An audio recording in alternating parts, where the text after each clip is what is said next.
কি বলেছে দেখো, প্রিপোজিশন রিলেটেড কোয়েশ্চেন আছে। She is possessed dash a great wealth.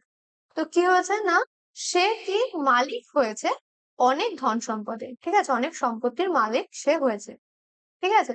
তো পসেসড এর পর কোন প্রিপোজিশনটা আমরা ব্যবহার করব, আমরা কিন্তু বলবো পসেসড অফ, ঠিক আছে। পসেসড অফ, এই যে ফ্রেজটা তৈরি হলো, এটার মানে কি হ্যাভিং, হ্যাভিং লাইক সামথিং, ঠিক আছে। এখানে গ্রেট ওয়েলথ বলেছে, তাই তো পসেসড অফ মানে হচ্ছে হ্যাভিং।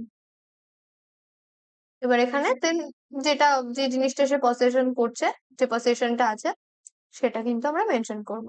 তো অপশন বি হচ্ছে কারেক্ট অ্যান্সার।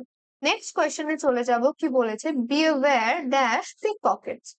তো পিক পকেটস এখানে বলেছে যে পিক পকেটস হতে সাবধান, ঠিক আছে, মানে পকেট মারি থেকে সাবধান হওয়ার কথা বলেছে।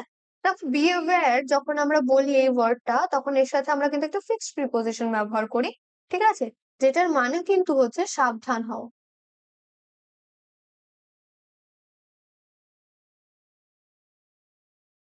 ওকে, সাবধান হওয়া। তো সেটা কিন্তু হবে B aware of, option C. Okay, B aware of pick pockets মানে পিক পকেটস থেকে বা পকেট মারদের থেকে সাবধান হওয়ার কথা বলা হচ্ছে।